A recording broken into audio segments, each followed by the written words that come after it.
Hare Krishna. Once again, welcome everyone. So all the devotees who are present here in person, thank you for Raju Prabhu and Soumya Mataji for inviting us. And all the other devotees who are joining us through Zoom or Facebook Live, we welcome you all. So today we will be discussing chapter 17 of Bhagavad Gita in this series. So we are about to finish Bhagavad Gita. Today's session and one more session.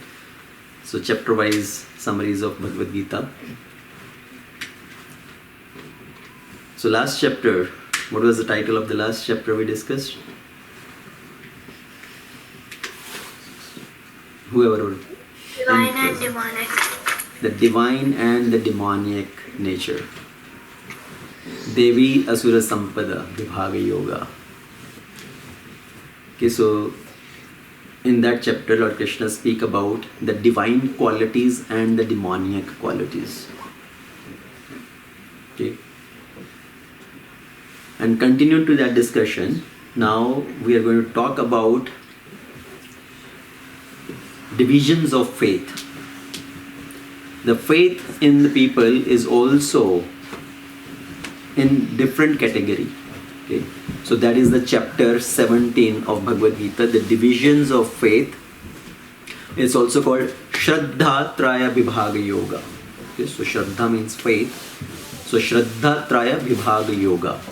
So that is 17th chapter.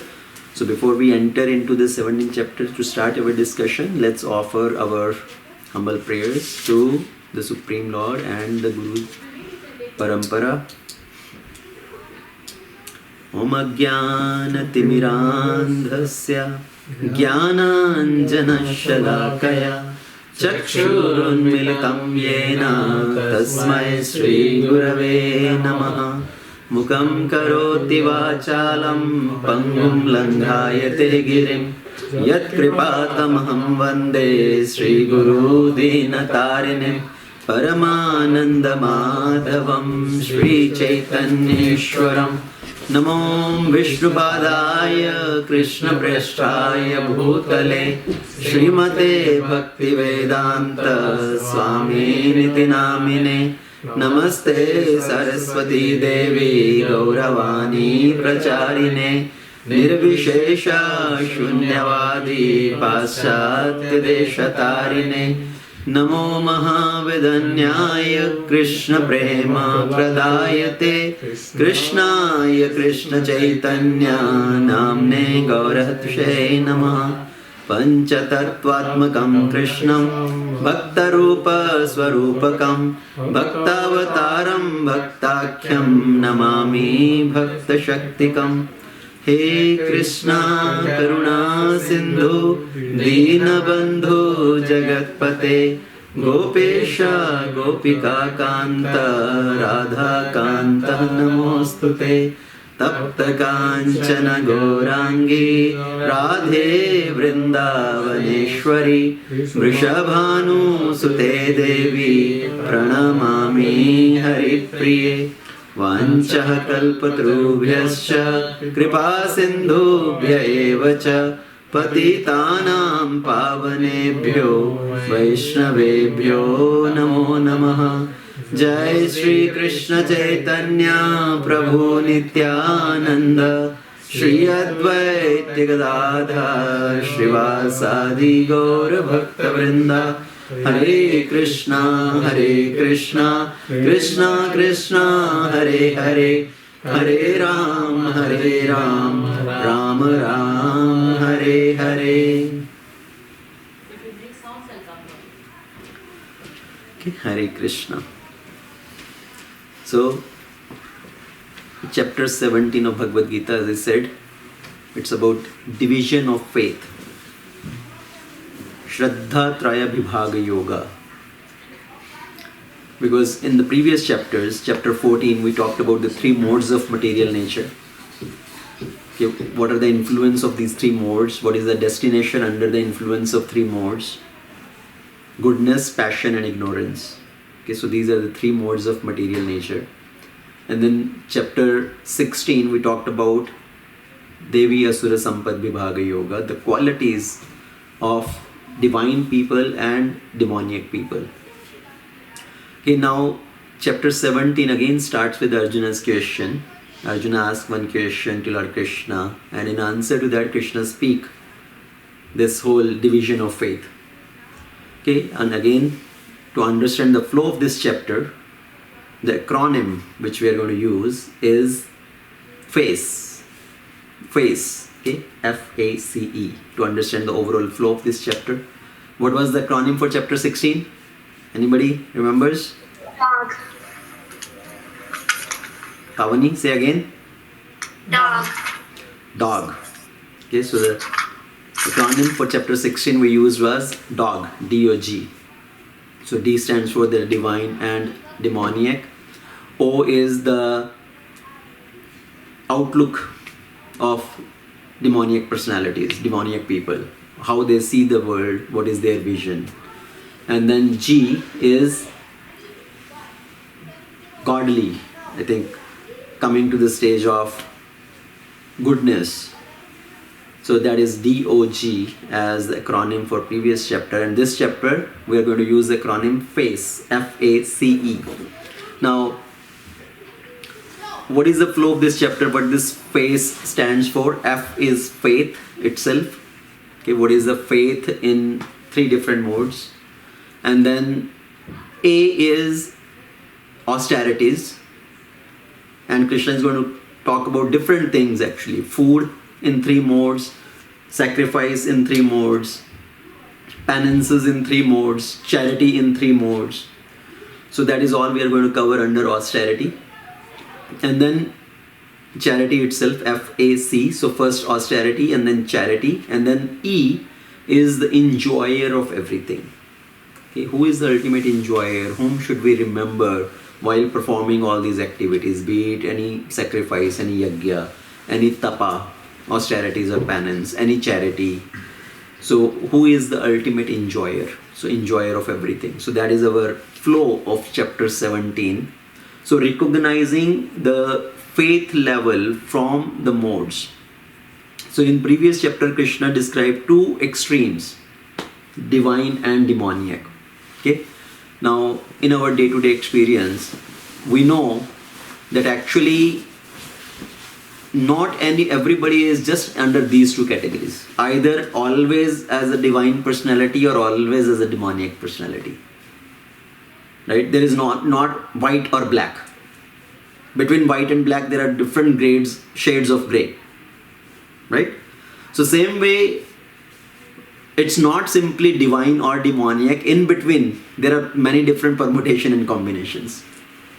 Sometimes somebody may be influenced by divine qualities. Sometimes it will be influenced by demoniac qualities. And again it may be mixed. Okay, sometimes we have some divine qualities also and some demoniac qualities also. So it's a mix also. So based on that, now this chapter 17 describes how a person's affiliation to a particular mode will determine what type of faith that person has. So verses 1 through 7, now Krishna is going to talk about, although we say religious people, they are generally referred as people of faith. Right? So, but does it really mean that everyone has faith? If somebody is not religious, do they not have faith? Without faith, nobody can live. Without faith, nobody can live. Okay? It's not only that religious people have faith, even though somebody is irreligious, they also have faith in something. Right? So without faith, nobody can live. Nobody can function in this world. For example, we have faith in bank system.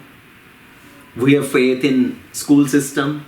We have faith in traffic light. There's red light and people are going to stop. Nobody's going to come and bump on me from the front side or from the side. We have faith in the doctors. So we put faith in so many different things.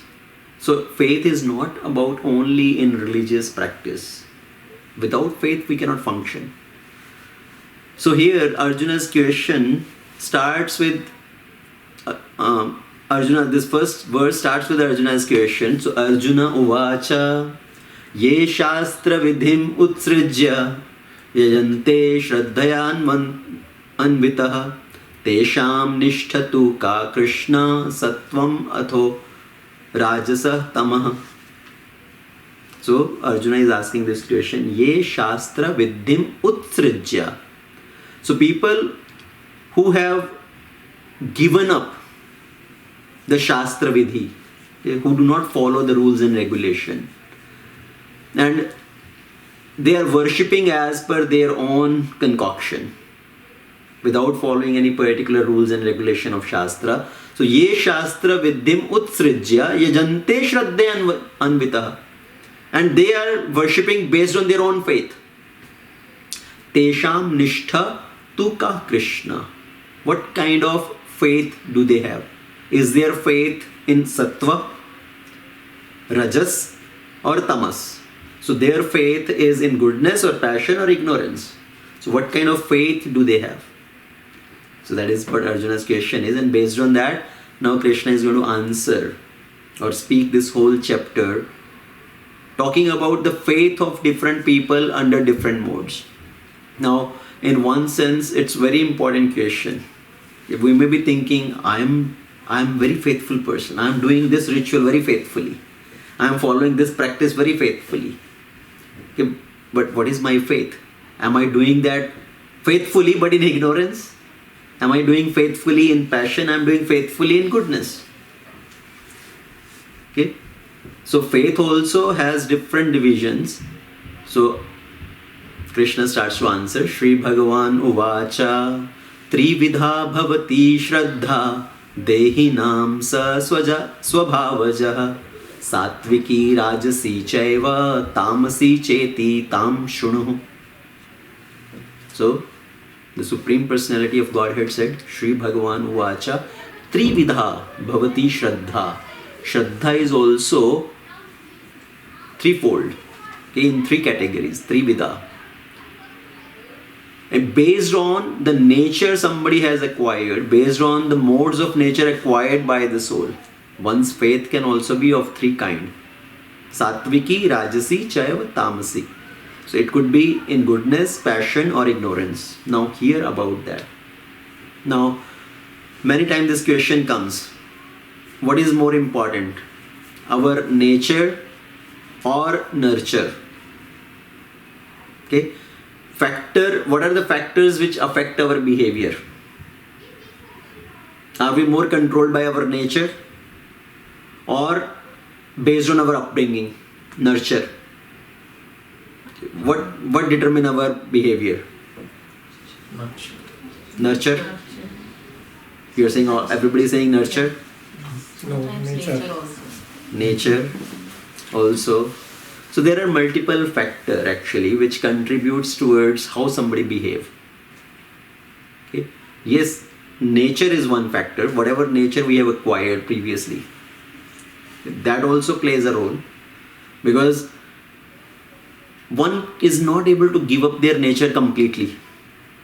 Even though you try to nurture that person, but still their nature continues.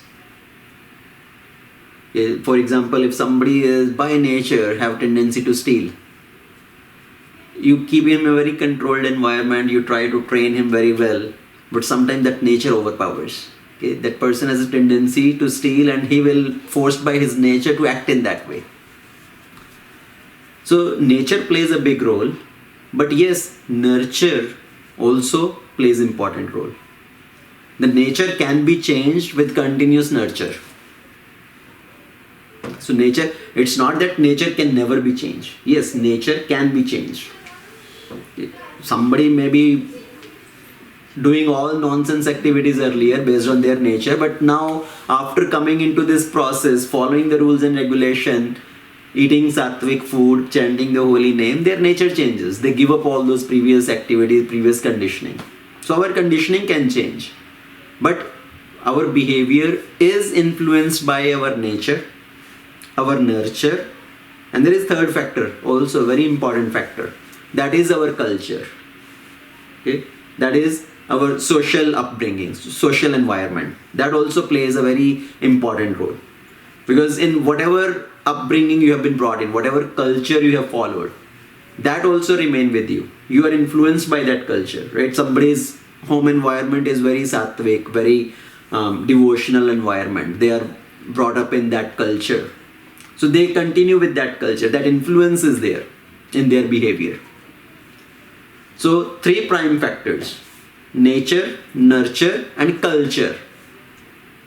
Right? If somebody is in a association which is very corrupting, that will affect that person's behavior. He is going to act in that way.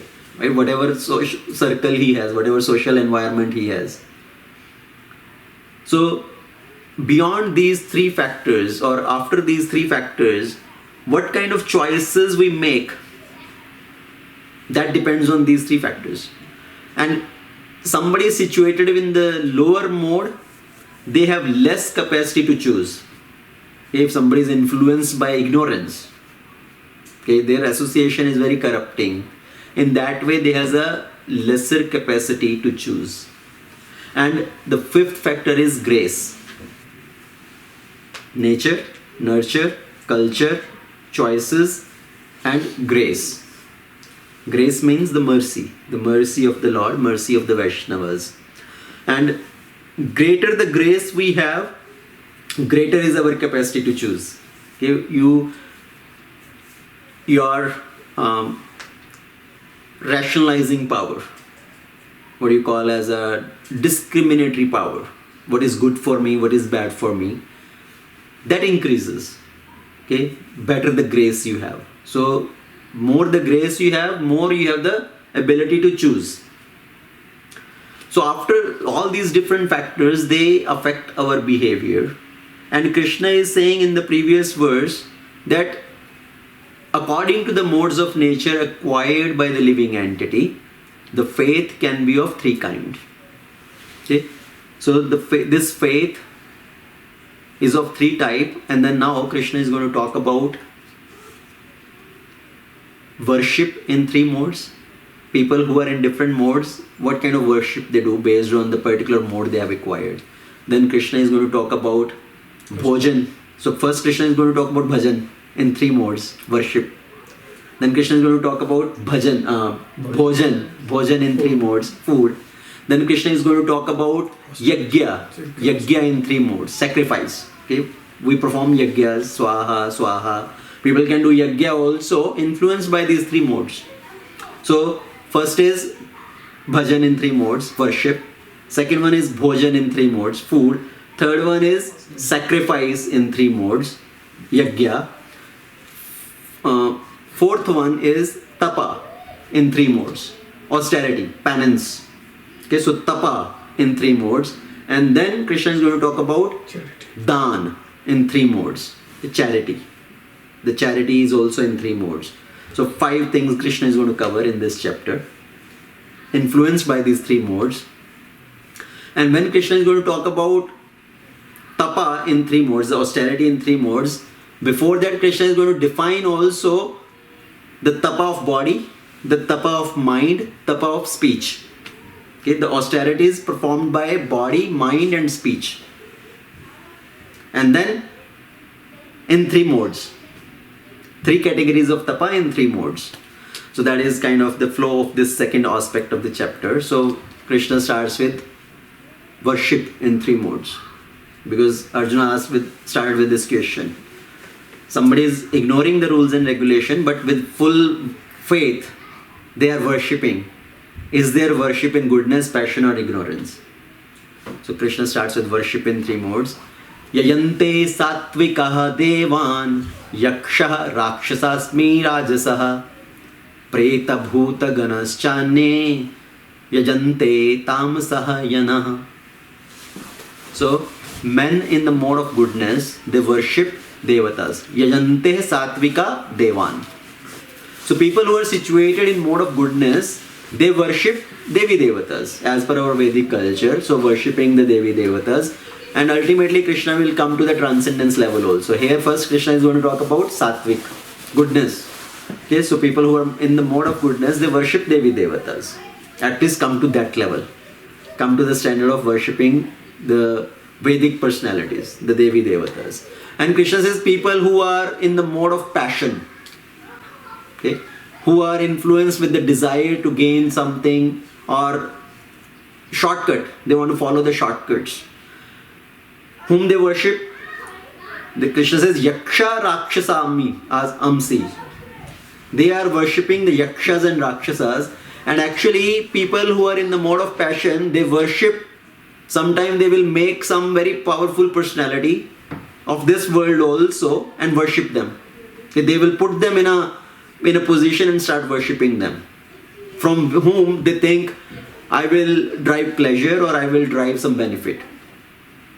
Any examples in this world? People will worship some powerful personalities, some famous people, famous personalities.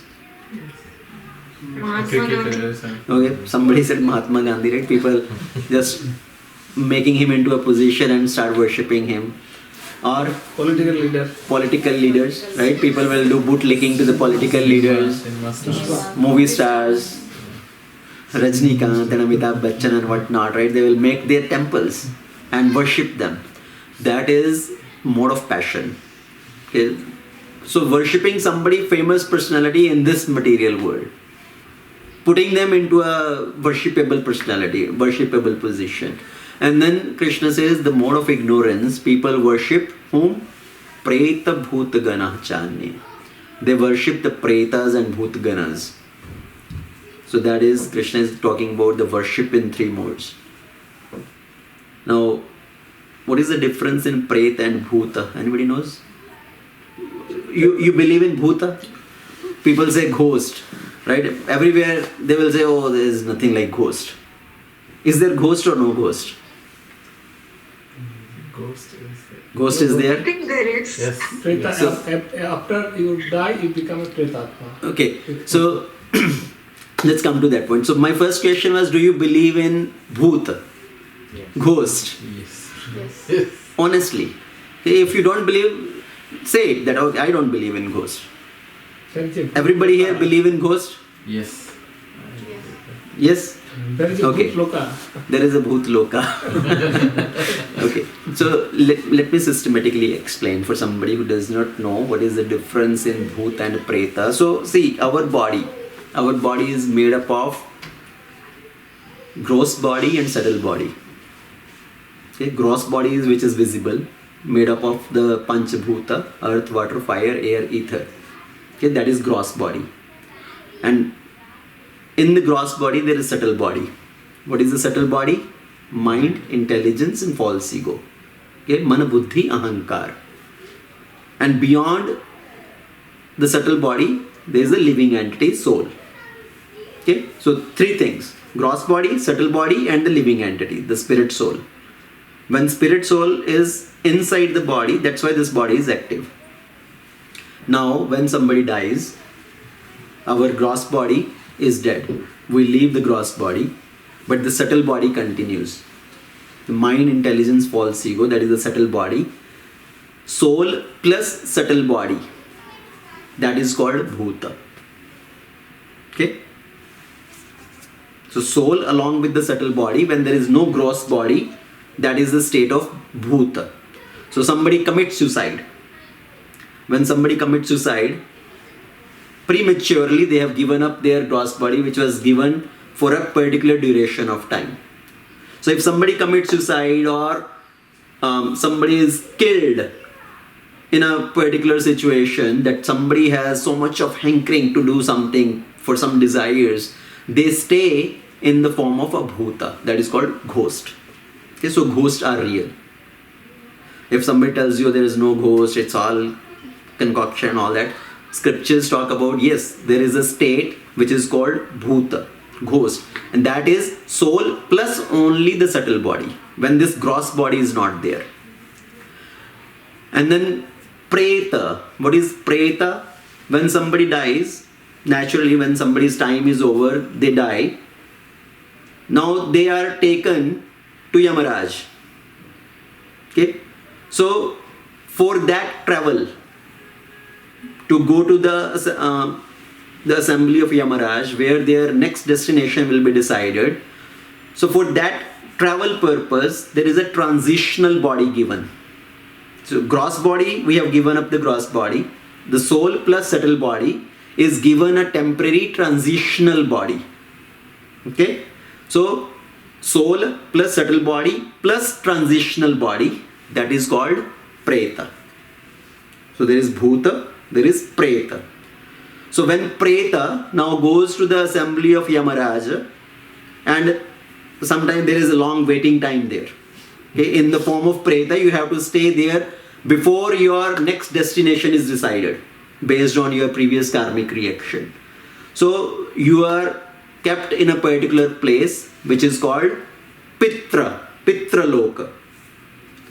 So when you are staying in that Pitra Loka, that is, the position is called Pitra. Okay, so that particular form is called Pitra. So Bhuta, Preta, Pitra. Now here Krishna is saying people who worship the Bhuta and Preta, they are in the mode of ignorance, because there are some particular black magic worship, right? People will call the Bhuta or Preta. So that type of worship is called in the mode of ignorance. So here Krishna in this verse is answering Arjuna's question that based on their faith, somebody is worshipping the Devi Devatas under the influence of the mode of goodness.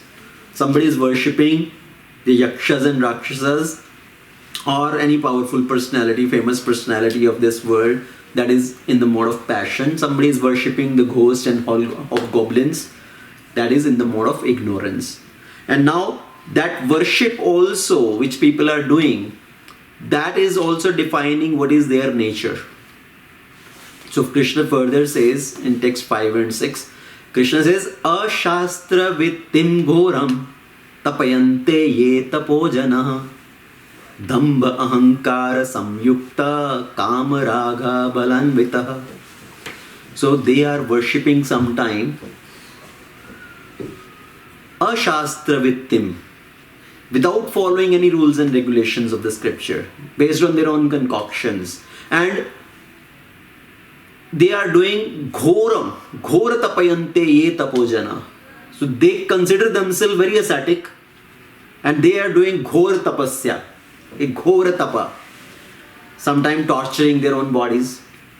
They are doing it for what reason? Dhamba, ahankara samyukta. They are doing it out of pride and egoism.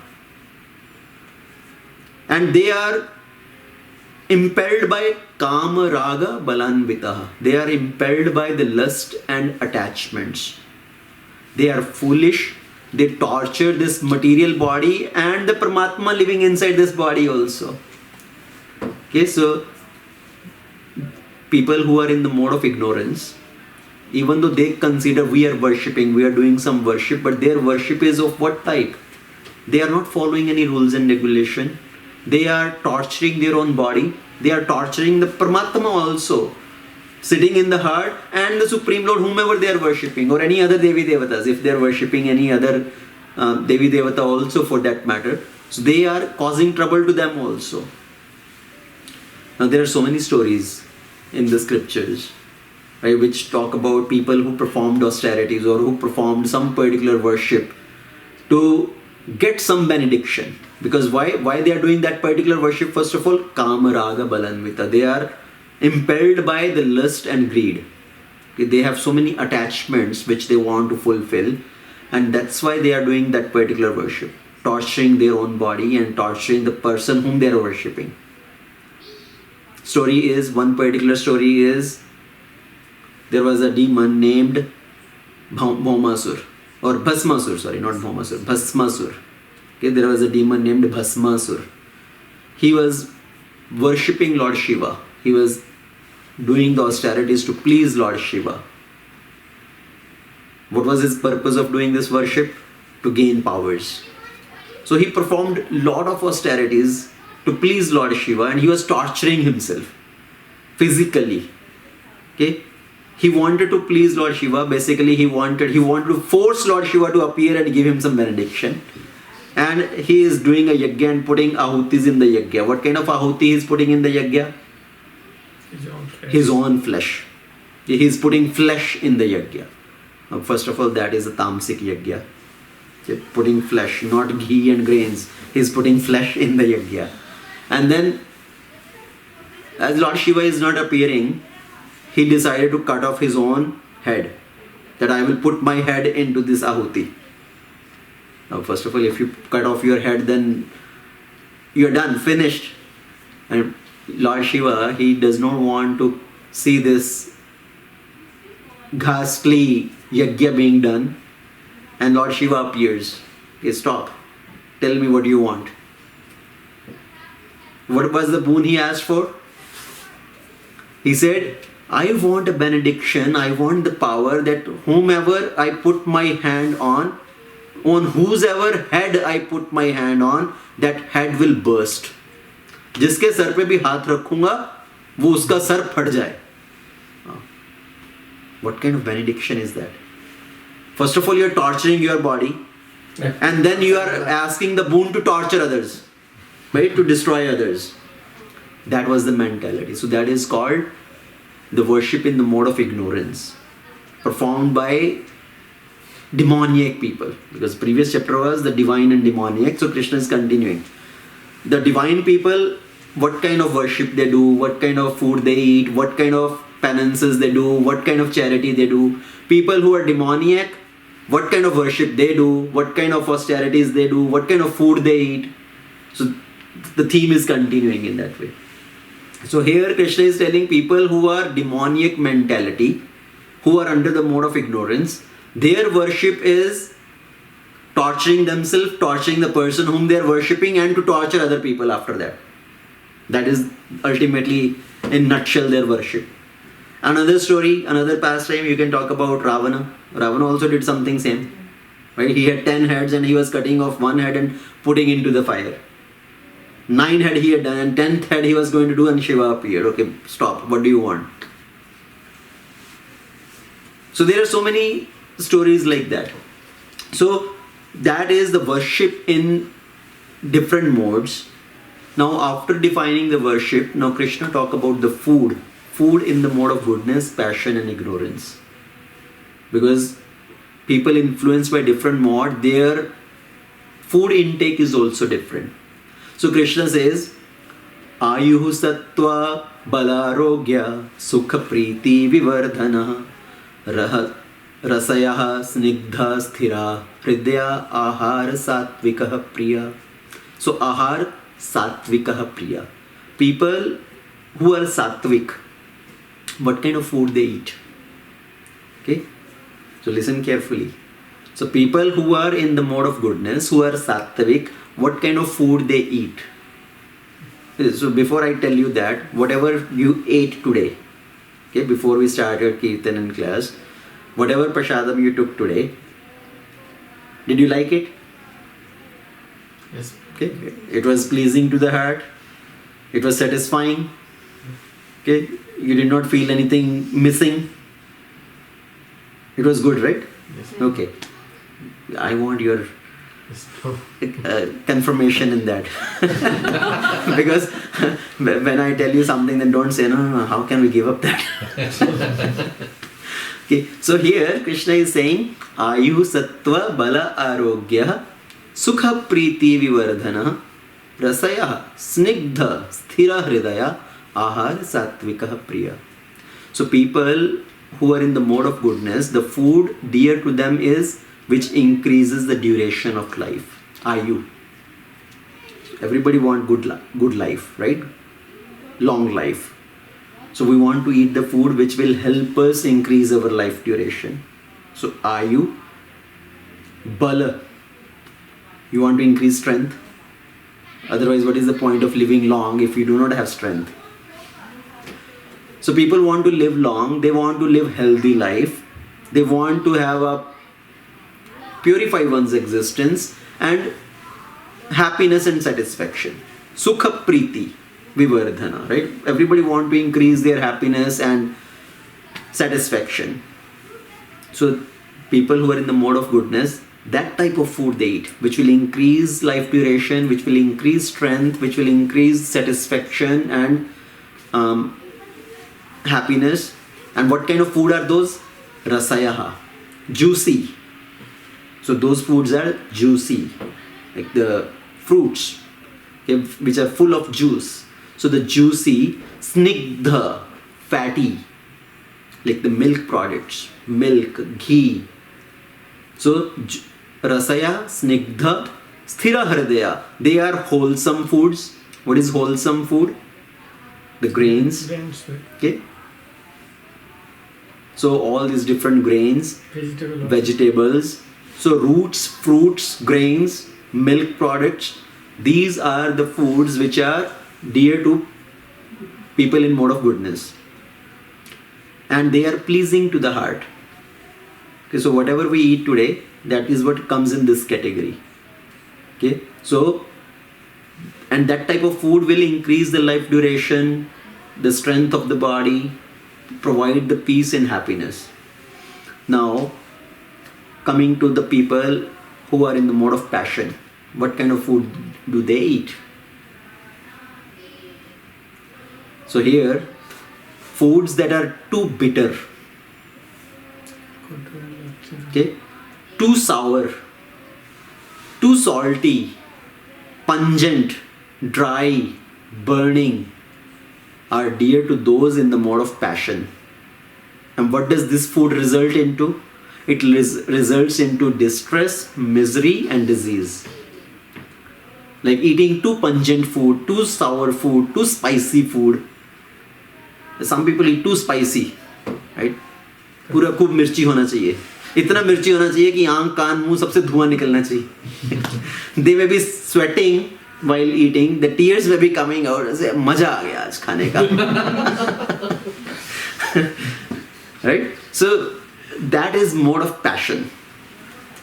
What will that cause? It will cause so much burning in the stomach.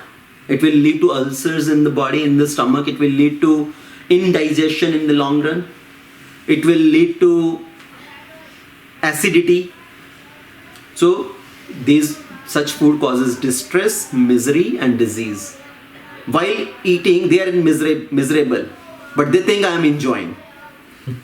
Okay? Just so you know, camel. What does camel eat? Camel chews on the thorny bushes. Okay? So the camel is chewing onto the thorny bushes, and as he's chewing onto the thorny bushes, the thorns are pricking him, and inside his mouth, blood is coming out. But the camel is chewing on those bushes, this blood is coming out from his own mouth, and camel is enjoying it. Arey, these bushes are very juicy. So it is causing him pain, it's causing misery to him, but camel is enjoying. And that is the tendency of people in the mode of passion also. They are eating this food, they think we are enjoying. But they do not know this food is causing them problems. Okay? That food is making them miserable, it's going to cause them health problems also. So, not eating too bitter food, too sour, too salty, too pungent, dry. All dry you eat, it will cause dryness in the body and having digestion problems. So all that food, what food should we eat? Which is juicy, wholesome, snigdha, fatty. Fatty does not mean, now we'll come to the next verse, which distinguish what fatty really means. Okay? In the previous verse, when Krishna says snigdha, fatty, Krishna is talking about the milk products. Okay? The ghee, milk, butter, yogurt. Those are the fatty, actual fatty food, which is pleasing to the body, pleasing to the heart. Now next verse, Krishna talk about the food which is pleasing to the mode of people in the mode of ignorance. जो लोग तमोगुण में हैं, उनको कौन सा आहार पसंद है? What kind of food do they eat? So the food which is tasteless, okay, which is decomposed, which is putrefied, which is untouchable, that is dear to people in the mode of darkness, tamoguna.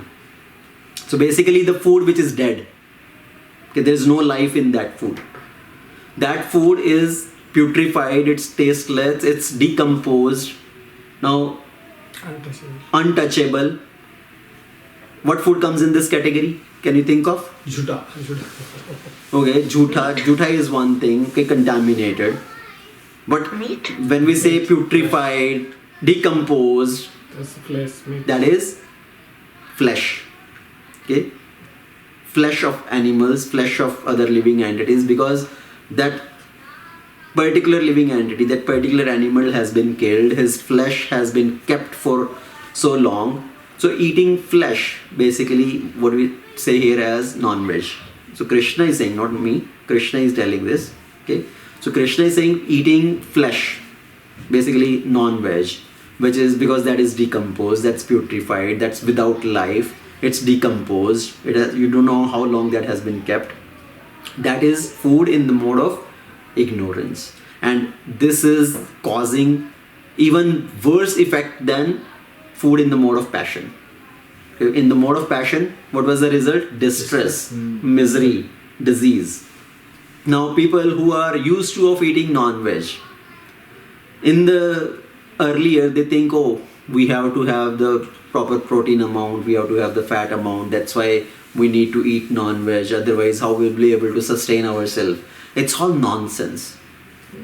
Okay, the amount of nutrition which is available in sattvic food, that is enough for us. Whatever protein you need, whatever fat you need, it's enough there in sattvic food, in the pulses, lentils, milk. Enough protein and vitamins and fat is there.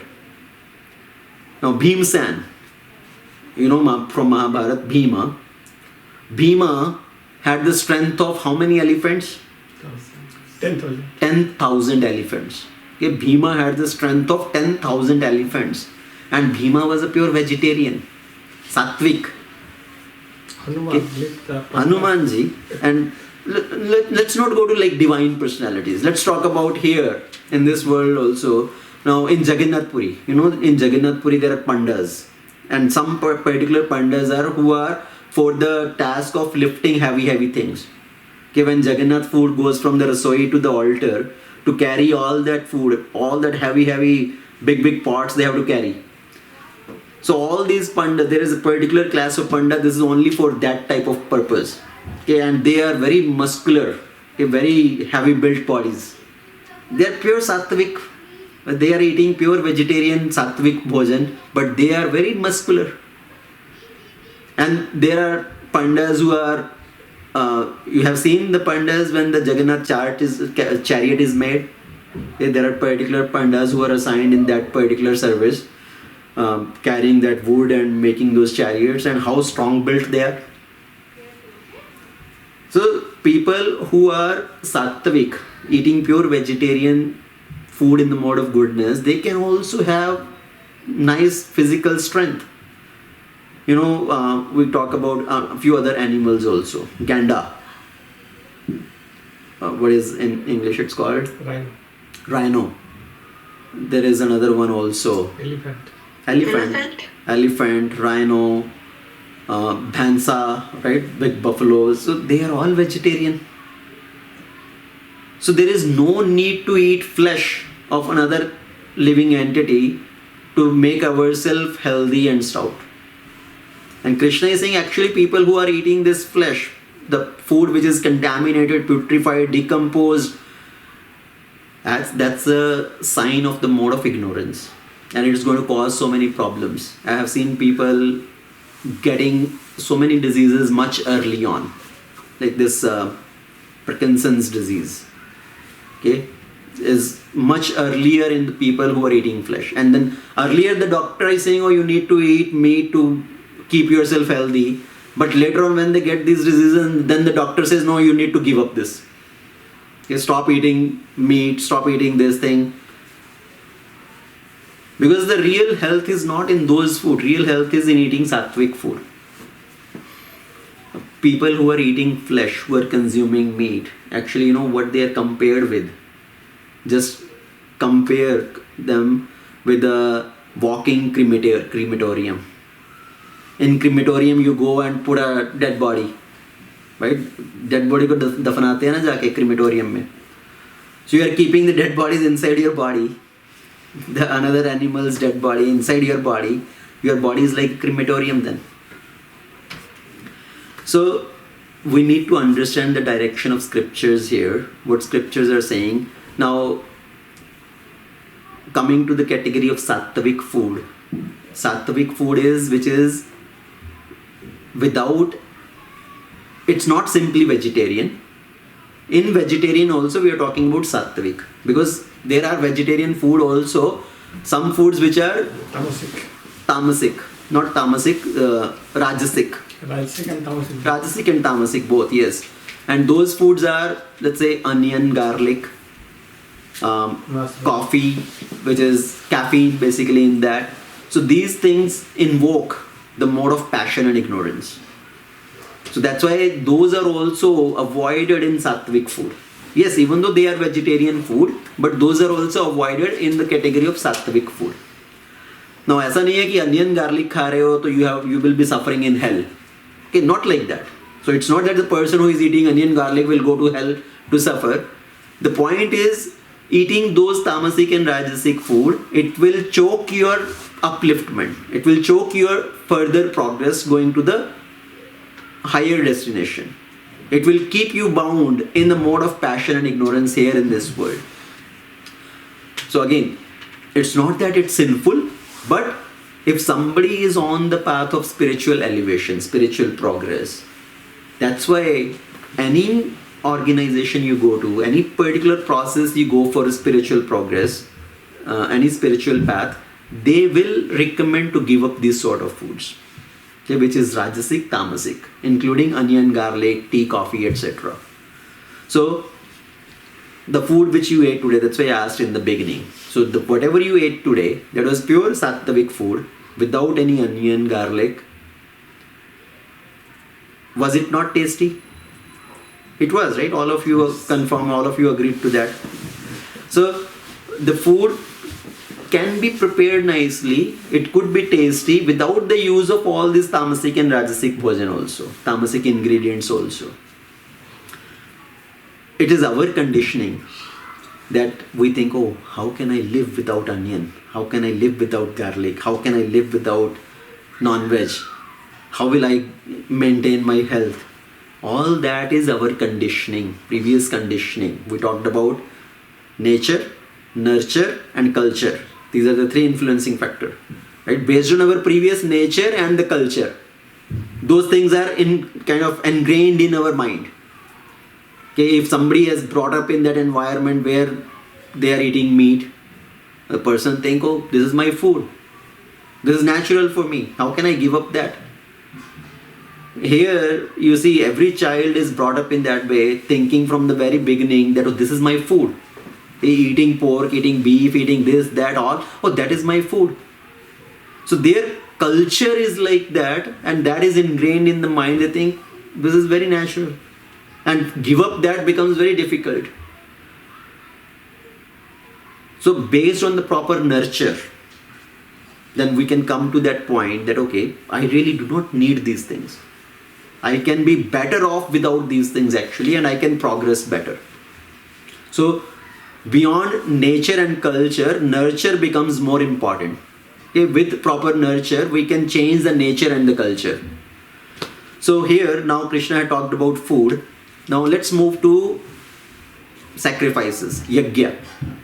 Okay, Krishna says, of the sacrifices, the sacrifice which are performed according to the direction of scriptures, as a matter of duty, without any desire for rewards, okay, return in exchange, that is in the nature of, in the mode of goodness. So any yajnas which is performed as per the direction of scriptures, without any desire for gain, for personal gain, that is in the mode of goodness. Like in previous yugas, they will be doing a lot of yajnas.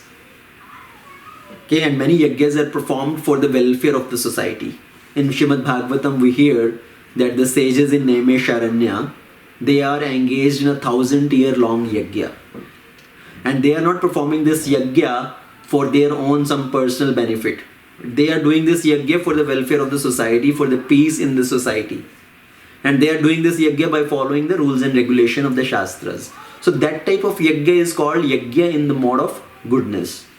And sometimes these yajnas are performed for personal gain also. Okay, so at least they are following the rules and regulation of the scriptures. They are performing this yajna. The purpose may be there for the welfare of society and plus my own personal benefit also. Let's say somebody is performing some yajna for gaining the son, like Putra Kameshti yajna. They are performing the yajna as per the scriptural rules for their personal gain. That is in the mode of passion. So that is also there. But now the yajna which is performed without following the direction of scripture, without any distribution of food. Any yajna, there has to be charity. Along with the yajna, at the end of the yajna, to fulfill that yajna, there has to be charity in the form of distributing prasad. Yudhishthira Maharaj also did Rajasuya yajna, and then he did another Rajasuya yajna after he became the king. In that, there was abundant prasadam distributed to everybody. And earlier the system was, if everybody becomes satisfied, there will be a bell ring. Okay, the bell will ring, which will mark that yes, this yajna is now complete. Everybody is satisfied. So every yajna, if we perform yajna, there has to be prasadam distribution at the end. So in the mode of ignorance, the yajna is which is without following any rules and regulation, without giving food in charity after the yajna, without following chanting of the Vedic mantras. Okay, somebody is thinking, oh, I am doing yajna, I am just putting ghee in the fire or putting grains into the fire, I am doing yajna. What kind of yajna is that? Which is not done by considering any proper auspicious time, without chanting of the pure Vedic mantras, without giving charity to the priest who is performing the yajna. Okay, there has to be a good remuneration for the priest in performance of yajna. So somebody doing the yajna without following all these things, that is called yajna in the mode of ignorance. Now, I will give you a real example, the type of yajna which happen every day now. Okay, in the marriages. In the marriage ceremony also there is yajna happening, right? When the saat fere or whatever, char fere, whatever that process happens, so there is a yajna. Around the agni, there will be they will be circumambulating the fire, the what we call as fere. So that is a yajna. Now what are that situation? What are the environment of that yajna these days? I don't know in South how it happens, what time the marriages happen, daytime or night time? Early morning. Early morning. Early morning. What is the early morning time? Both times. Both No, it's like daytime or nighttime. Brahma Muhur. I mean not Okay. Brahma, 6 o'clock. Okay, so 6 o'clock, 5 o'clock is good. So the system of marriage has changed drastically over time. Especially I will tell you in North, earlier the marriages used to be daytime. Okay, there is auspicious time of the marriage ceremony itself where the fere and all that happen. Slowly with time that process changed and it became as a nighttime marriages. Okay, the marriage is happening during the night time. There was a reason why it happened, why it started that time. So during the Mughal attacks, the Mughals were attacking any weddings and they will kill people, they will kidnap the bride and all that. So to save people from that, they started doing marriage secretly at night time. But after that, this process continued. Now people do marriage at night time with lot of opulences, with all this lighting and all this decorations. They made it into a culture now, that nighttime marriages for more enjoyment. Now in nighttime marriages, what is happening is what time this particular fere and all that is done, 1 o'clock, 2 o'clock, 3 o'clock at night. 2 o'clock. What type of auspicious muhurat is there at 2 o'clock? It's a time in the mode of ignorance. It's not Brahma Muhurat time like 4 o'clock, 5 o'clock. It is happening at 2 o'clock at night. Okay? So, first of all, the time is wrong. And what is the environment there? all these weddings now, to please the people, to please all the guests, all type of things are served. Okay, there is non-veg being served, there is liquor being served. So people are eating non-veg, drinking, and then this yajna is going on. The fair is going on. And priest is told to rush. Okay. And there is no proper donation to the priest. For giving 1,000 rupees to the priest, they will argue. Okay, why so much? They will have all this band baja, this illiterate person coming and playing that music. For them, they will give thousands of rupees. For this flower decoration, they will give thousands of rupees. But for the priest to give 5,000 rupees to him as charity, people are arguing. Why this much? In this verse, what is Krishna telling? The yajnas which are performed without following the direction of scripture, without proper remuneration to the priest, without chanting of the proper pure Vedic mantras, that is the yajna in the mode of ignorance. Why people are having problems in weddings these days? Your yajna, the wedding was performed in the wrong time, in a wrong way. The yajna itself was destroyed. And who destroyed the yajna? You yourself destroyed the yajna. See, in the time of Satya Yuga and Treta Yuga, the rishis are performing yajna. The demons are coming. They are trying to destroy the yajnas. Right? How they are trying to destroy the yajna? By throwing flesh, liquor, blood into the yajna. So somebody is coming forcibly, throwing these things into the yajna and destroying this yajna. Nowadays, you are inviting people. Inviting people to come and destroy our yajna. Okay? By eating flesh, liquor, drink liquor and all, and you are contaminating the whole environment, telling them come and destroy our yajna. So that is the culture, that is a whole upside down culture which is going on. Because why? People are not following the direction of scriptures. This is a very sanctified event which to be done. Now, in some yajnas, okay, even though it's happening maybe at night time and all that, but at least they are not serving all nonsense things, right? The non-veg and liquor and all that. So at least they are in one aspect, at least they are better.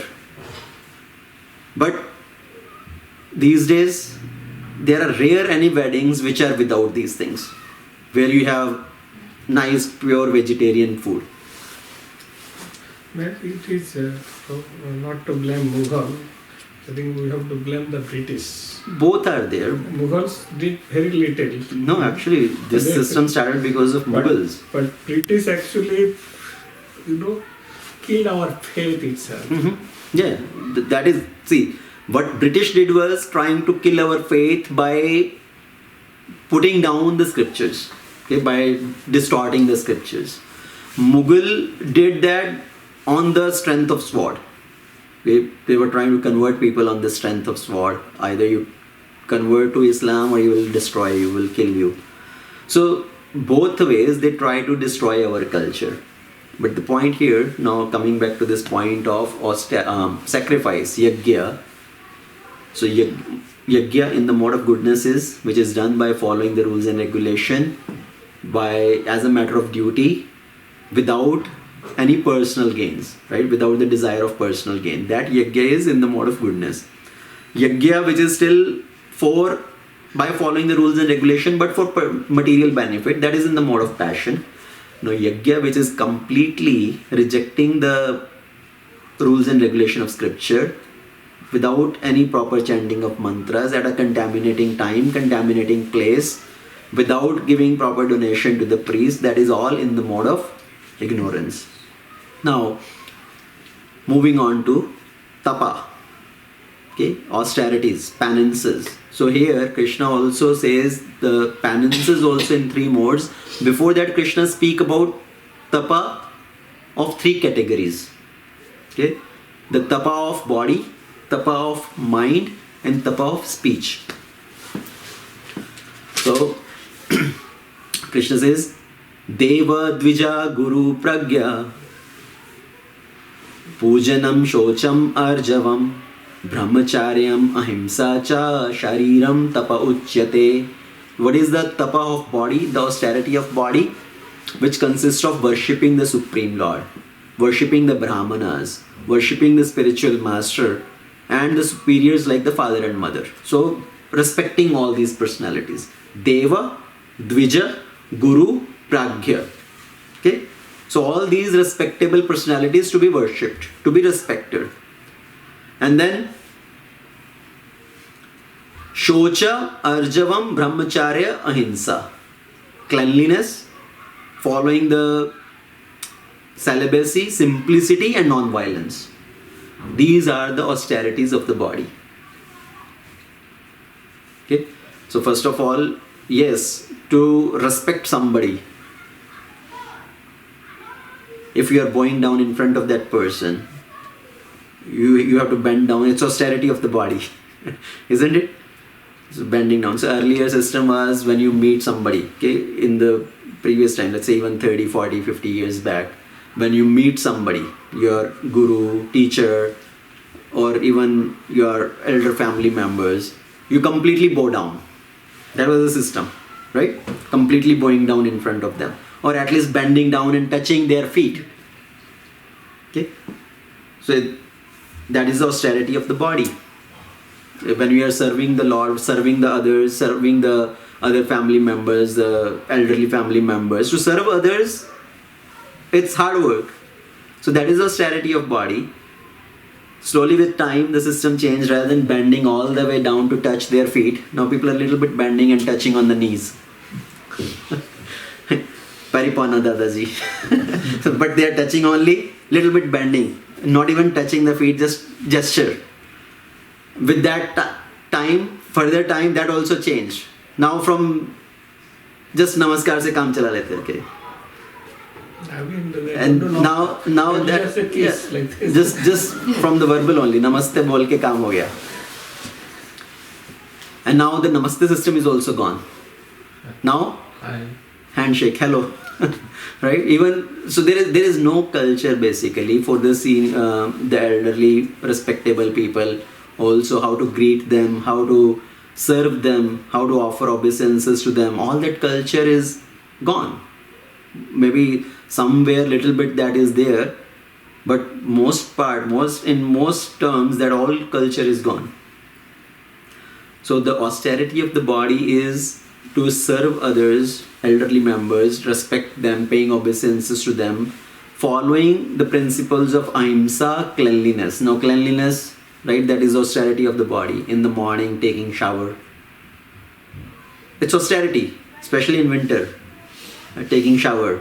That's why people don't want to take shower. They are just doing fuss and done. Oh, I'm clean. I'm That as good as taking shower. That has come from French culture. Yeah, that has come from French culture. But this whole culture of perfumes, okay, the body sprays, giving up that cleanliness principle. Now, moving next, after the austerity of the body, Krishna talk about the austerity of speech. What is the austerity of speech? Anudvegakaram vakyam satyam priyahitam chayat swadhyayabhyasanam chaiva vanmayam tap uchyate. So tapa, austerity. What is the austerity of speech? Vanmaya tapa. Austerity of speech consists in speaking words that are truthful, pleasing to others, beneficial and not agitating to others, and also in a regularly reciting the Vedic literature. Swadhyaya Abhyasanam. So we are talking about shloka competition, right? Reciting the shlokas, memorizing the shlokas. So that is the austerity of speech. So if we regularly chant the Vedic mantras, that purifies the tongue, that purifies our consciousness. So that is the austerity of speech. And also speaking truthful. Okay, not speaking lies. Some people are so habitual of speaking lies. Left, right, day, night. They are so keen on speaking lies. Right? झूठ बोलने में इतने expert होते हैं, बात में झूठ निकलता है. The austerity of the speech is speaking truthful. But speaking truth also in a palatable way. Basically, generally we say truth is bitter. Right? Truth is very hard. Truth is harsh. Krishna says, Priyahitam chayat. Speak truth, but sweetly. Okay, not in an agitating way. So ऐसा नहीं है कि सच बोल रहे हो पर उसको जैसे जूता उठा के मारते हैं वैसे मारना है. Speak the truth but in a palatable way, in a pleasing way. Okay, I am telling you for your own benefit. So we can speak gently also. Not that we have to yell that I am speaking the truth, or listen to me.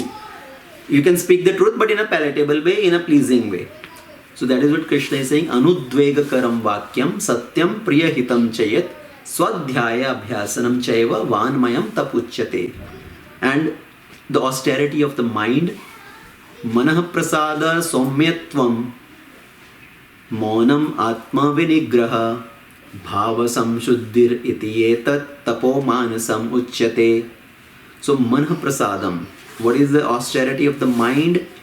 Satisfaction, simplicity, self-control, purification of one's existence. These are the austerities of the mind. Okay, so controlling our mind, not being agitated all the time, being satisfied in what you have, not hankering or lamenting. These are the austerities of the mind. After telling this austerity of the body, mind and speech, now Krishna talk about these austerity, the tapa, in three modes. Okay, so the threefold austerity performed with transcendental faith by men not expecting material benefit but engaged only for the sake of the Supreme is called austerity in goodness. So doing the tapasya, doing the austerity of the body, mind and speech for the pleasure of the Supreme Lord, for the service of the Supreme Lord, that is in the mode of goodness. Okay, so yes, I get up early in the morning, I take shower and sit down and chant the holy name.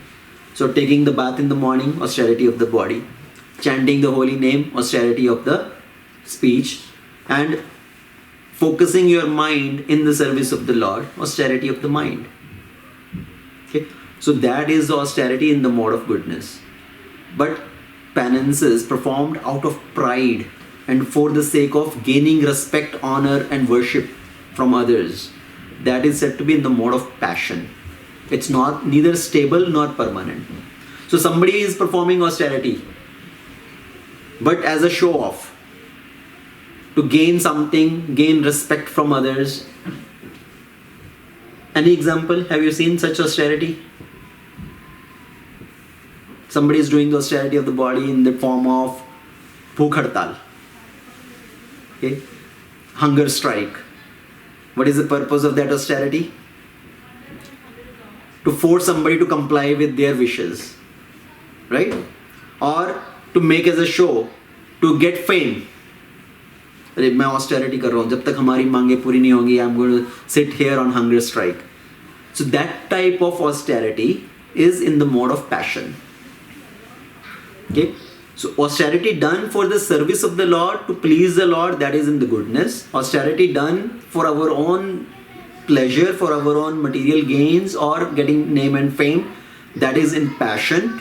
And then austerity performed out of foolishness, by torturing yourself, trying to injure yourself and injure others. That is austerity in the mode of ignorance. The example we discussed earlier, Bhasmasura, he is worshipping Lord Shiva. He was doing austerities. He was doing a sacrifice also as a yajna also, and austerity for his own body, torturing himself and for the purpose to torture further others. So that type of austerity is in the mode of ignorance. Like Hiranyakashipu also performed austerity for many thousands of years. He was standing on the toe of his feet, right? He was standing on the toes with raising his arms up, and by keeping himself in fire during the hot season or putting himself in cold water during the winter season, he was performing austerities, such hard austerities. That is self-torturing. And what was the purpose of that austerity? To get benediction so that I can become immortal, I can become the most powerful person, so I can harass others, I can torture others. That type of austerity is in the mode of ignorance. So now doing some particular vratas for the pleasure of the Lord. Let's say we observe Ekadashi Vrata, or during any festival days, Ram Navami, Janmashtami. So doing that fasting for the pleasure of the Lord, that is voluntary austerity, right? That is to control, to regulate our own body and mind. Now that is not self-torturing, just one day observing fasting. That is actually helpful for you, okay, to detoxify yourself. So physically also, health purpose also it's beneficial, and it will help you in progressing in spiritual life. So that type of austerity which is to please the Lord, that is in the mode of goodness. But the austerity which is to harass yourself physically and to harass others later, that is in the mode of ignorance.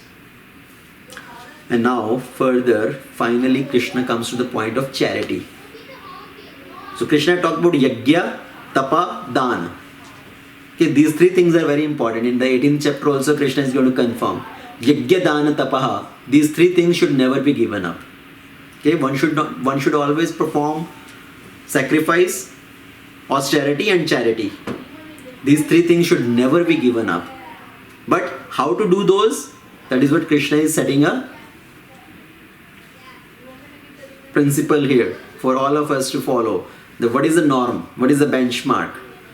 So now charity in the mode of goodness, passion and ignorance. We have spoken about charity earlier also many times. So charity which is given out of duty, without expectation of return, at a proper time, place and to a worthy candidate.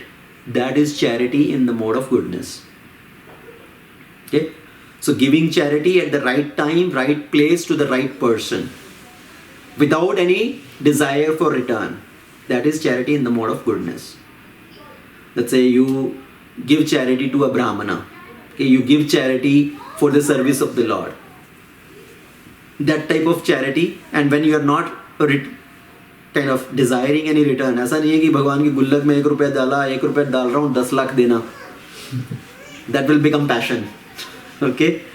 So the charity in the mode of goodness is giving to the right time, right place, right person without any expectation. Just as a matter of duty. That is charity in mode of goodness. And everybody, as per the Vedic rules, everybody is bound to give some charity. If we are not giving any charity, we are committing sin actually. Okay, as per the scriptures, if somebody does not give charity, they are committing sin. Because there is sin involved in all our activities. In earning money, there is sin involved. Some way or another, there is some sin involved in earning money. In cooking food, there is sin involved. Okay, you are cooking the food, there are so many bacteria, so many germs are getting killed. So in all our activities, you are walking on the street, you are driving your car on the road, so many insects are maybe getting killed under your car. So every activity we do, it is tainted with some sin. So giving charity means we are purifying our wealth. Okay? Giving food, offering the food to the Lord, we are sanctifying our food. So that's why giving charity as a matter of duty. So when you give charity, it's not that you are doing some benefit to somebody or some favor to somebody, it's you are purifying your own wealth. You are giving some of your wealth in the service of the Lord, you are purifying your own wealth. You are getting freed from the contamination of sin. Now charity performed with expectation of some result, with the desire of some result, or in a grudging mood, that is called charity in the mode of passion. So examples, you give charity, but you have a desire for some name and fame. Yeah, I'm giving charity, मेरा नाम लिखा जाना चाहिए यहाँ पर. I have given $100, so my name should be written on the block here, given by such and such person. In India, people give some charity and on the fans, they want to put the name of their whole family. They build some toilets in the school and they want their name to be written. In Mahanubhav ke dwara itna daan diya gaya. So that is the type of charity in the mode of passion. Okay? With the desire for some return. Return in the form of material gain or name and fame. Or charity given in a grudging mood. What is the example of giving charity in the grudging mood? You don't want to give, but you are obliged, you are forced to give. Okay, like people sometimes they are collecting chanda, they are collecting donations. So they are going to every person, please give some charity. Ganesh Chaturthi aa raha hai, ye Navratri festival aa raha hai, we are collecting money to do this festival. See, your neighbor gave 100 rupees. Now you don't have the desire to give, but now they are telling you, oh, this person, this neighbor gave, this person, if I don't give, I will look bad. So that person also will give, but in a grudging mood. Doesn't have the desire to give, but now forced to give. So that is type of charity as a grudging mood, that is in the mode of passion. So we talk about charity in goodness, we talk about charity in passion. Now charity in ignorance. What is the charity in ignorance? Given at the wrong place, wrong time, to the wrong person, okay, without any proper attention. That is in the mode of ignorance. An example? Charity in the mode of ignorance. There is somebody standing on the red light, having a bottle of whiskey or beer in his hand, smoking, and he has a sign there, hungry for 3 days, or homeless, please give something, and you just give him $10. Wrong place, wrong time, wrong person. That is the charity in mode of ignorance. Because that person, what is he going to do? Is he really homeless or hungry? He has a beer and cigarette in his hand. If he really hungry, he can manage to eat. But what he want to do? He want to just do the wrong stuff only. So giving to such people without understanding their real intention, how they are going to use it, that is the charity in the mode of ignorance. Another person, let's say some rich person coming out of the bar, okay, coming out of the pub, and a person comes to him, beggar comes to him, sir, please give me something, I'm hungry. And he's having a liquor bottle in hand and gives to him. John, Ashkar. So he's thinking, I'm very charitable. See, I'm giving him. That is a type of charity in the mode of ignorance. Okay? Without any proper attention, without any consideration of anything. So one should avoid such charity in the mode of ignorance and passion, and charity should be done in the mode of goodness. Ultimately, basically everything should be done in the mode of goodness, and not just goodness, one should try to come to the level of transcendence. So here, up to here, Krishna has talked about all these different activities in the mode of ignorance, passion and goodness. Now the last closing verses, Krishna gives the final concept. Okay, not just stay to the level of goodness, you need to come to the level of transcendence. So F-A-C-E. What is E? Enjoyer of everything. Okay, so who is the ultimate enjoyer of everything? So now Krishna gives the principle of Om Tat Sat. Okay, what is the meaning of Om Tat Sat? You have heard this phrase Om Tat Sat? No? Okay, so some of you have heard, some of you have not heard. So Om Tat Sat. Om is the sound vibration representing the Supreme Lord, representing Krishna. Okay, Om. Pranavaha Sarva Vedeshu. Okay, one verse kids recited. Pranavaha Sarva Vedeshu. So I am the transcendental sound vibration in all the Vedic literature. Any mantra, it starts with Om.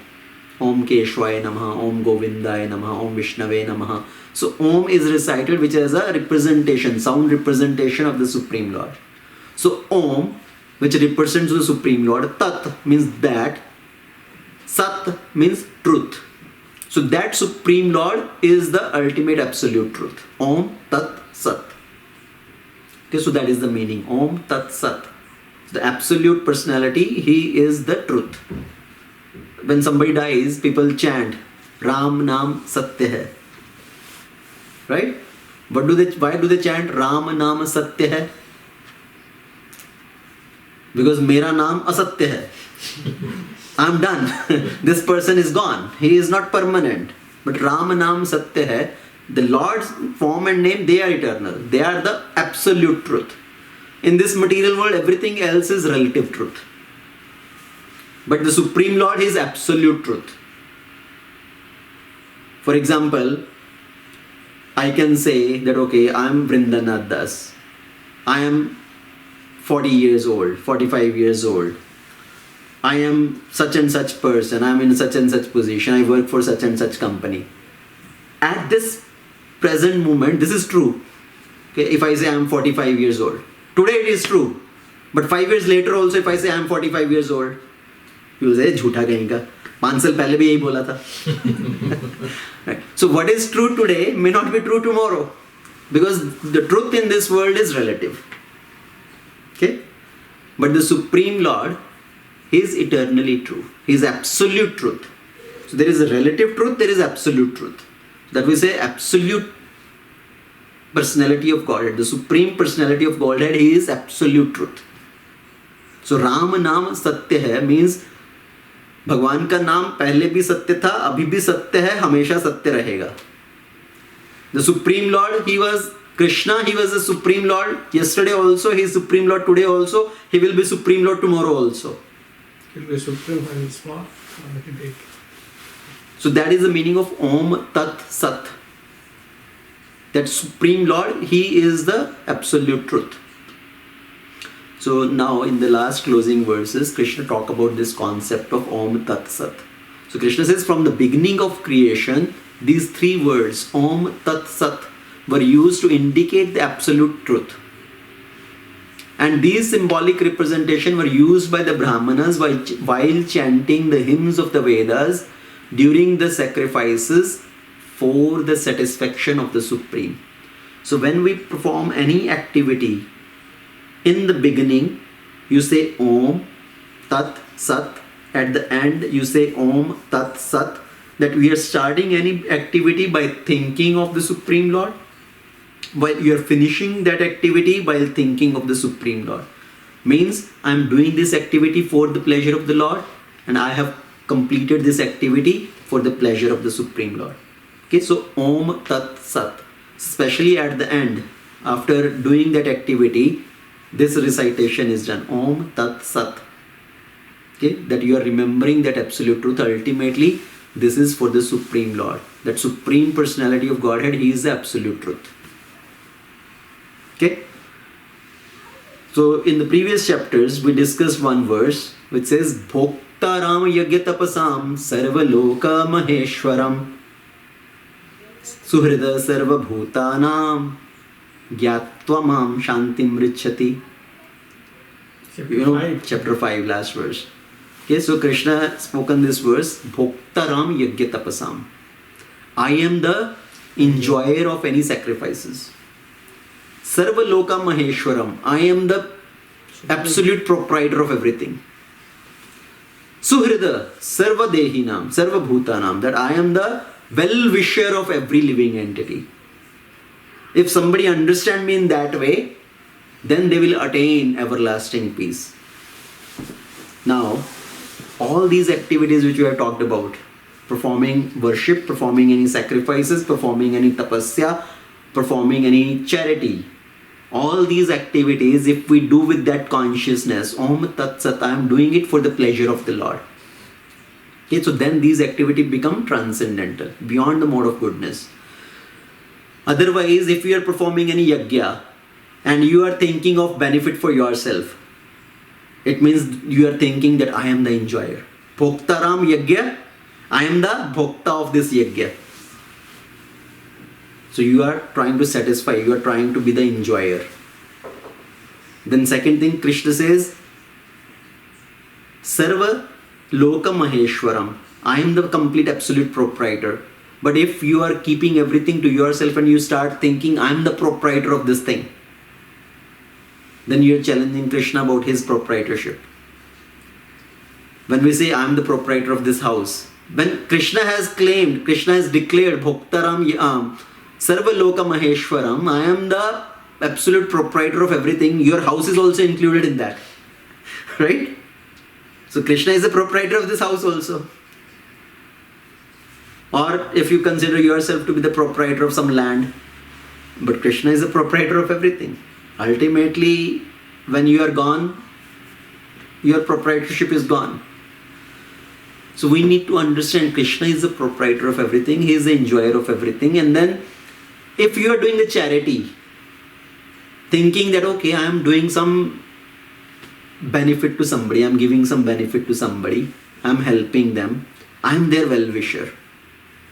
But you don't keep Krishna in the picture. Okay, you think I am the well-wisher of that living entity. Then you are trying to take the position of Krishna. Krishna says, Suhrada Sarva Bhuteshu, Sarva Dehinam. I am the well-wisher of all the living entity. And our duty is to help Krishna in his purpose of being the well-wisher of every living entity. Krishna says, you become an instrument. What is that particular word? 11th chapter.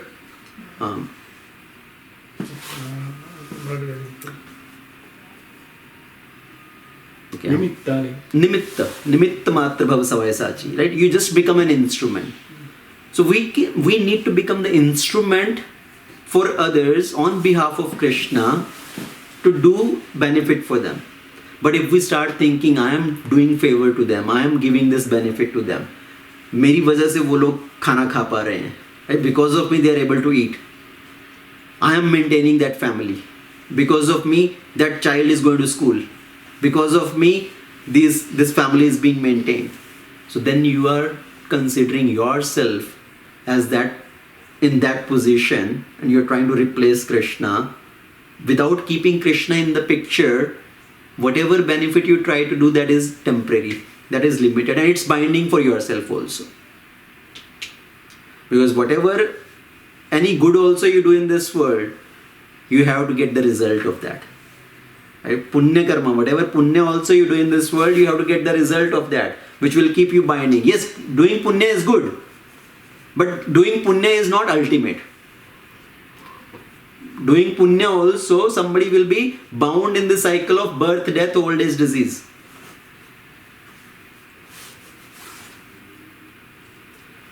So Krishna says, anything done as sacrifice, as charity or penance without faith in the Supreme, O son of Pritha, is impermanent.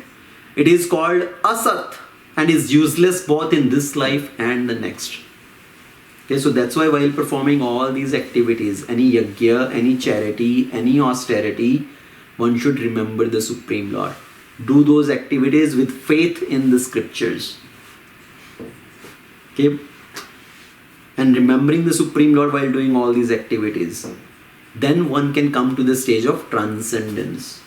Otherwise, all these activities, even though somebody is doing in the mode of goodness, those are binding in this material world.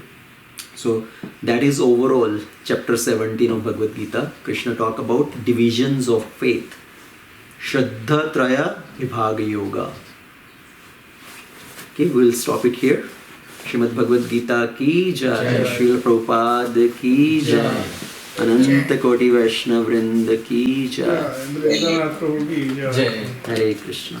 Let's see if anybody has any questions or comments. One comment I want to ask. So Yes. if you do charity in the mode of ignorance, remember it is also I recent lecture, you have to take that karma. Yeah. Yeah. So, So it is not that I did charity, but whatever bad, that reaction comes to you. So we discussed that two chapters before, 2 lectures before. Whatever you are giving to somebody, the way they are utilizing that, let's say you gave $100 to somebody, the way they have utilized that $100, if they have utilized those for some sinful activity, you also get the share of that. Because you help that person to commit that sin. So that's why charity, when we do, we need to be very careful about. That's why the concept of doing the charity at the right time, right place, to the right eligible candidate. Okay, that is most important. In chapter 4, Krishna says, what karma, he says that goti for karma is very complicated. Gahana karmano gati. It's very complicated, very difficult to understand. The complexities of karma are very difficult to understand. Okay, thank you. Yes, Rajbro. Like whenever we travel to India, most of the people will take the alcohol for their relatives or something. They will take what? Alcohol bottle. Alcohol. to the. They take themselves for this. So for the relatives are okay.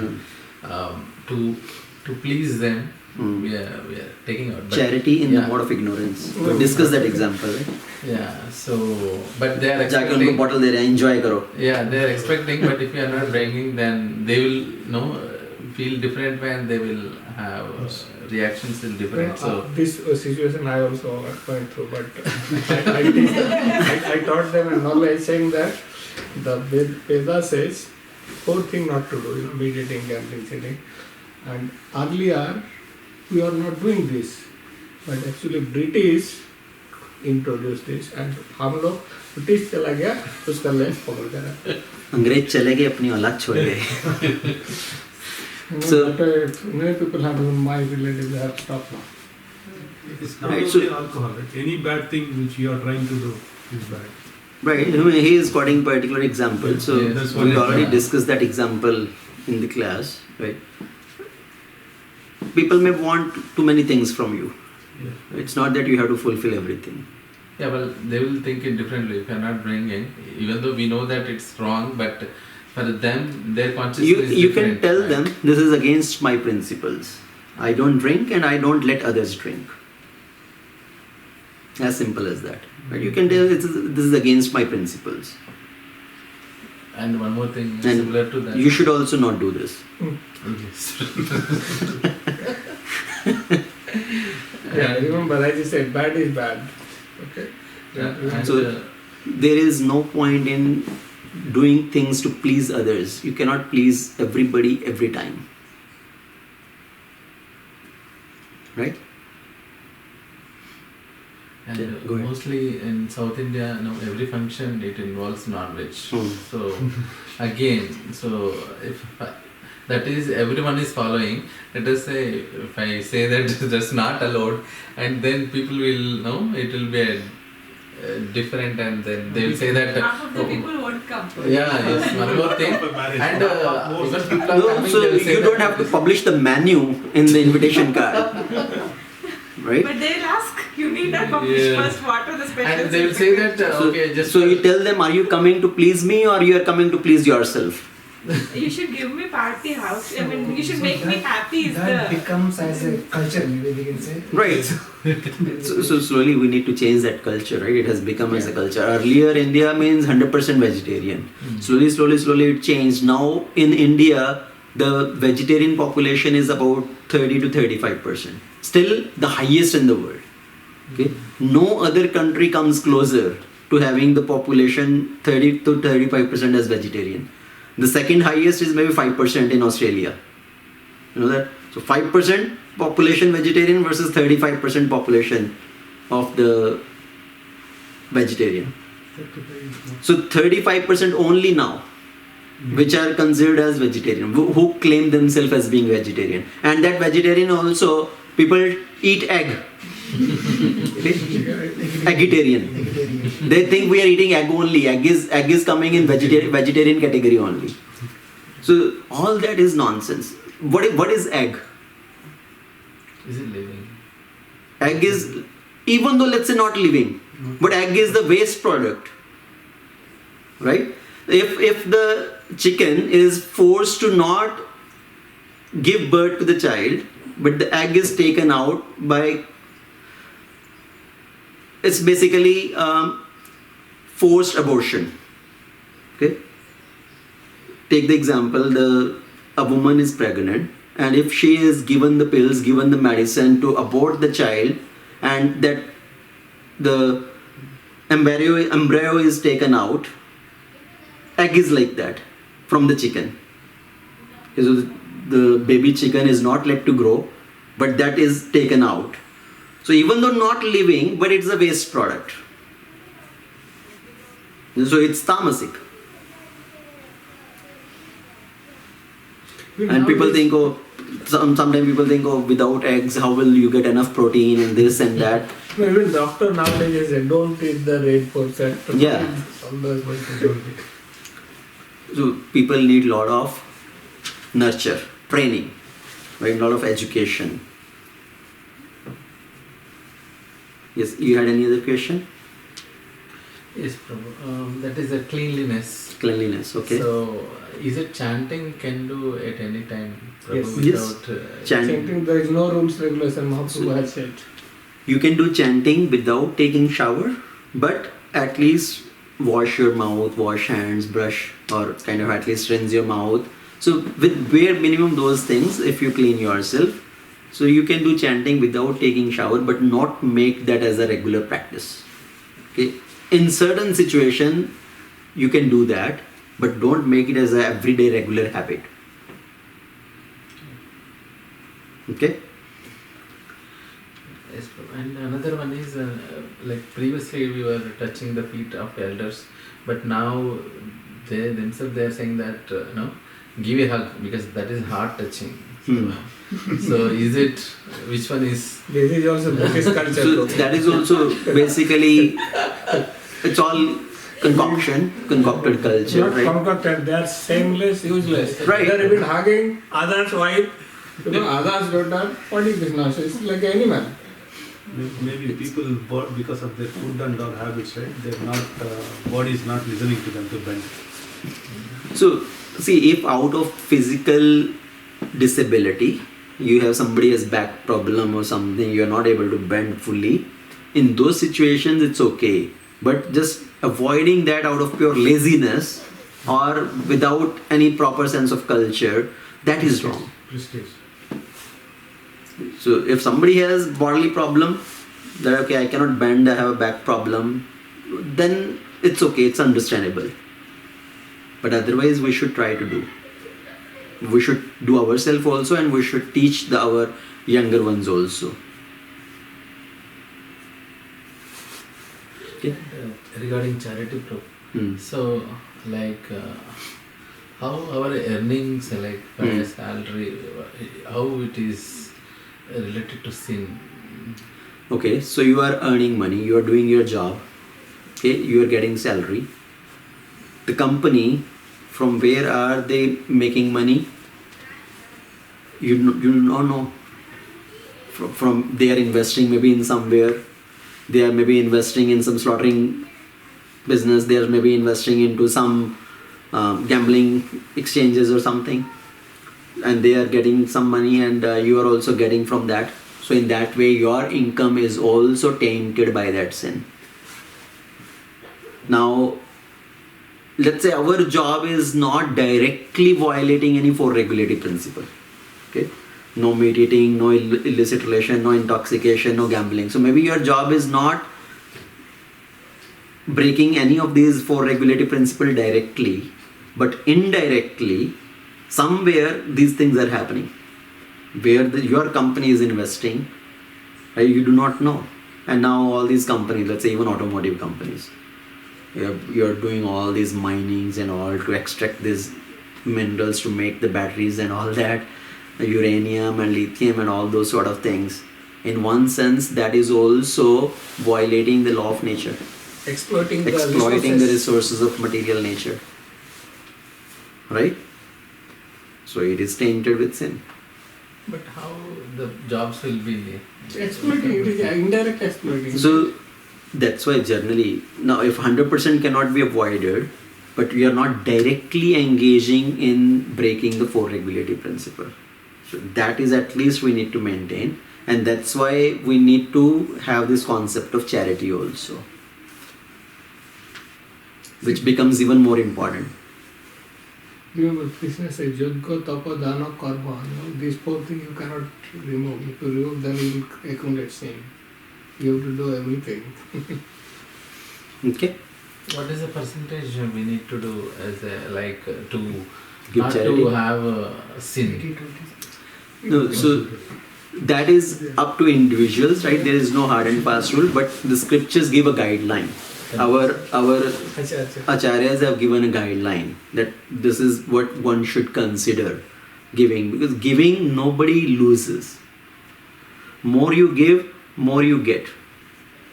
See, in charity, principle is if you give something to Krishna, you think Krishna is a loving father, he is going to keep himself to himself. Just take your example and your son example. If your son comes and you have given him some money. He buys a candy. He comes and tell Papa, take first bite. I want you to taste it. You will become happy, right? You will say, no, you take it. And maybe next time you will give him more money. This child, he is spending money responsibly. So same way Krishna, when Krishna has, whatever Krishna has given to you, you are using it responsibly. You are going back to Krishna to offer it to him. Krishna will be pleased. Oh, this person, this son of mine, he is very responsible. He is using it responsibly. So by giving, nobody loses. Mark my word. It's not that, oh, I gave $100 in charity or $1,000 in charity, I'm losing something. Now, how will I take care of my family? How will I take care of my children's education? Krishna will give you abundant. Classic story, classic pastime from scriptures is Krishna Sudama pastime. Sudama from Porabandar went to Dwarika to see Krishna. As Sudama is going to Dwarika, his wife told, you are going to see Krishna. He is the king of Dwarika. When you go to meet such a great personality, you should take something as a gift. Sudama, he is a poor Brahmana. He has nothing at home.